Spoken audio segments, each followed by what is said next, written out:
Good morning and welcome to T-Hub Capital, the Investors Lounge, the podcast where we explore financial market dynamics, emerging trends, and the insights that shape successful investments. Each week, we'll delve into the strategies and analyses that drive our investment decisions. You'll get an insider's perspective on the factors influencing markets and the potential winners and losers of tomorrow. Subscribe to the podcast to stay ahead of the curve and make informed investment choices. Enjoy listening. Till 41 week in markets. European markets surged to record highs following ECB rate cut and navigating the M&A landscape. Welcome to T-Hub Capital's The Investors Lounge weekly newsletter. Today's date is the 3rd of February. Let's dive into the week's stock market news. European markets surged to record highs following ECB rate cut. European stock markets experienced a significant boost last week, with the Pan-European Stocks Europe 600 index reaching a new record high after a 1.78% gain in local currency terms. Investor confidence was bolstered by strong corporate earnings and the European Central Bank's (ECB) decision to lower interest rates. Germany's DAX index climbed 1.58% and also achieved a new intraday peak. Other positive performances included Italy's FTSE MIB, which rose 0.75%, France's CAC 40, which added 0.28%, and the UK's FTSE 100, which saw a substantial 2.02% increase. The depreciation of the pound sterling against the US dollar contributed to the UK market's strong performance, benefiting its numerous multinational companies with substantial overseas earnings. The ECB's widely anticipated move to cut its key deposit rate by 0.25 percentage point to 2.75% was a central factor in the market's positive reaction. ECB President Christine Lagarde emphasized that the disinflation process was well on track and that the decision was unanimous. She also characterized the current policy as restrictive, clarifying that the central bank has not yet reached a neutral rate. While refraining from providing a definitive timeline for future rate cuts, Lagarde stated that it was too early to predict when the ECB would stop lowering rates. Economic data from the Eurozone presented a mixed picture. A preliminary estimate revealed that the Eurozone economy stagnated in the fourth quarter of 2024, falling short of the 0.1% growth that analysts had predicted. Despite this, the full-year growth rate of 0.7% aligned with the ECB's projections. Germany and France, the Eurozone's largest economies, experienced contractions compared to the previous quarter, while Italy's GDP remained flat. Spain, however, bucked the trend with a healthy 0.8% GDP expansion. Inflation rates varied across the bloc, with France recording 1.8% inflation, Germany maintaining 2.8%, and Spain seeing an increase to 2.9%. Elsewhere in Europe, the Swedish Central Bank, the Riksbank, also eased its monetary policy by lowering its key interest rate to 2.25% from 2.50%. This marked the sixth rate cut in its ongoing effort to stimulate the economy. The Riksbank's December guidance hinted at only one more rate reduction in the first half of the year, suggesting a potential pause in its easing cycle. The central bank acknowledged the limited risk of high inflation and the current weakness of economic activity, but it also stressed its readiness to respond should the outlook for inflation and economic activity change. In the UK, the mortgage market demonstrated resilience, with mortgage loan volumes exceeding expectations in December.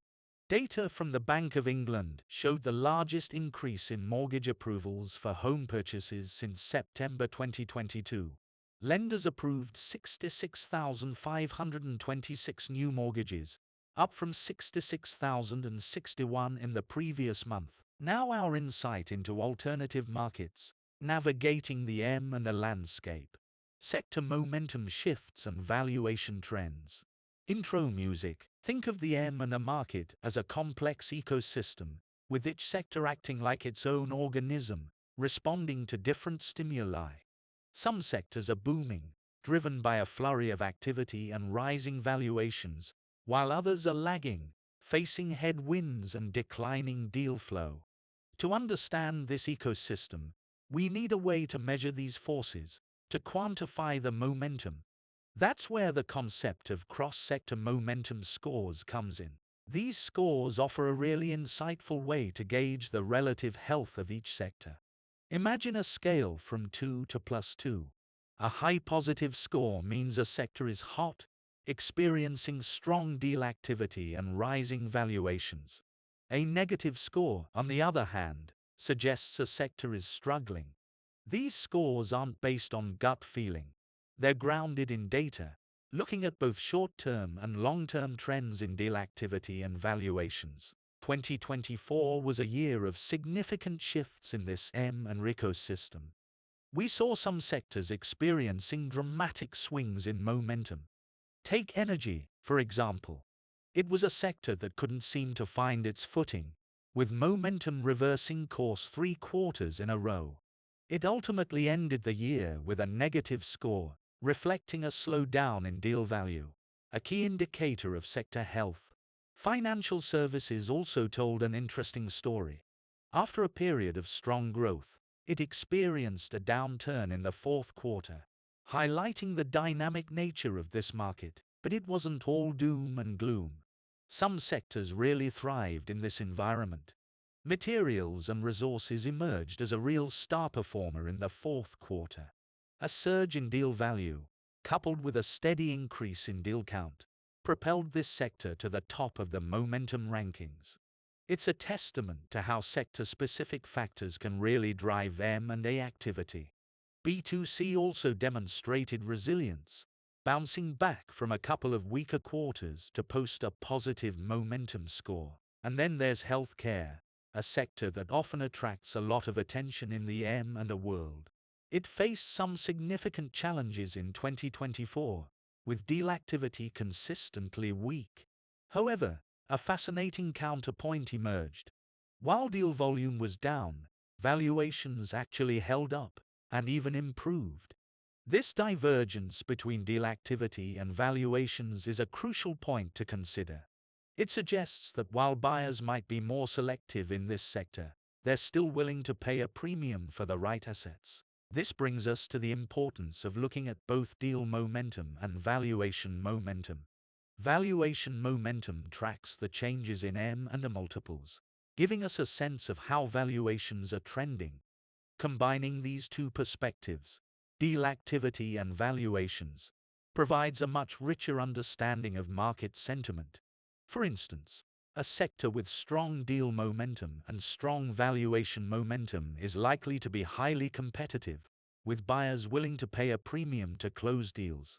On the other hand, a sector with rising valuations but slowing deal activity might suggest that buyers are becoming more cautious, perhaps wary of overpaying. So, what's the takeaway for investors and deal makers? It's simple. Don't just look at the headline numbers. Dive deeper. Understand the sector-specific forces that are shaping M&A activity. By analyzing momentum scores and valuation trends, you can gain a real edge in this complex and ever-changing market. You can identify opportunities that others might miss and avoid potential pitfalls. It's about understanding the dynamics, the momentum, that truly drives the M&A landscape. Thank you for listening to this episode of Hub Capital, the Investors Lounge podcast. I hope you found this content interesting and inspiring. If you enjoyed this episode, don't forget to subscribe to the podcast so you don't miss a single episode, and share it with your friends and colleagues who might be interested. To learn more about T-Hub Capital and our activities, visit our website, hubcapital.com. You can also follow us on our LinkedIn page. See you soon. All the best from the T-Hub Capital team.